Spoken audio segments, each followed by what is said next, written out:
মোহাম্মদপুরের Geneva camp আপনারা সবাই জেনে থাকবেন যে এটি মোহাম্মদপুর থানার একটি বলা যায় যে আলোচিত একটি স্থান, যে স্থানে নিয়মিতভাবে বিভিন্ন অপরাধ সংঘটিত হয়ে থাকে এবং মাদকের বিস্তারের জন্য এলাকাটি বেশ পরিচিত।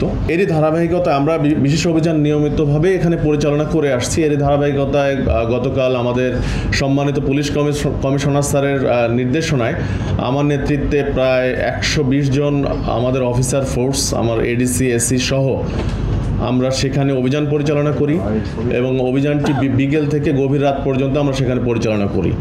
এই পরিচালনার ফলে আমরা সেখান থেকে বিভিন্ন অপরাধের সাথে জড়িত মাদক ব্যবসায়ী, মাদক বিক্রেতা, অস্ত্রের যোগানদাতা,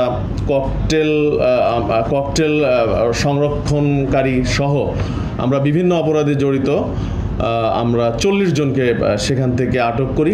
সব মশার বিরুদ্ধে সুরক্ষা দিতে এলো বসুন্ধরা এক্সট্রিম অ্যারোসল, মশার বিরুদ্ধে এক্সট্রিম সুরক্ষা। এবং সেখানে আলামত হিসেবে আমরা তাদের কাছ থেকে 8টি ককটেল উদ্ধার করি, যেটি পরবর্তীতে আমাদের ঢাকা মেট্রোপলিটন পুলিশের বোম ডিসপোজাল ইউনিট সেটিকে ডিফিউজ করে। 2টি পেট্রোল বোমা উদ্ধার করা হয়, 6টি সামুরাই, 5টি হেলমেট, 3টি ছুরি, 11টি চোরাই মোবাইল ফোন এবং 500 গ্রাম হেরোইন আমরা তাদের কাছ থেকে উদ্ধার করি। তো আমাদের এই উদ্ধার অভিযানটি প্রায় ভোর রাত পর্যন্ত চলে।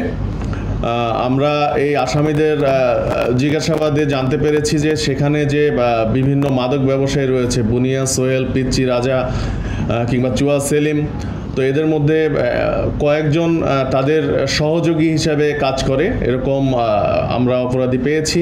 তাদেরকে জিজ্ঞাসাবাদে আরও নাম উঠে আসছে। আমরা তাদের বিরুদ্ধেও আমরা গ্রেপ্তার অভিযান পরিচালিত করব। আমাদের এই মাদক এবং এই বিভিন্ন অপরাধে যারা জেনেভা ক্যাম্পে অপরাধ করে আসছে তাদের বিরুদ্ধে আমাদের এই ধরনের অভিযান আগামীতেও অব্যাহত থাকবে।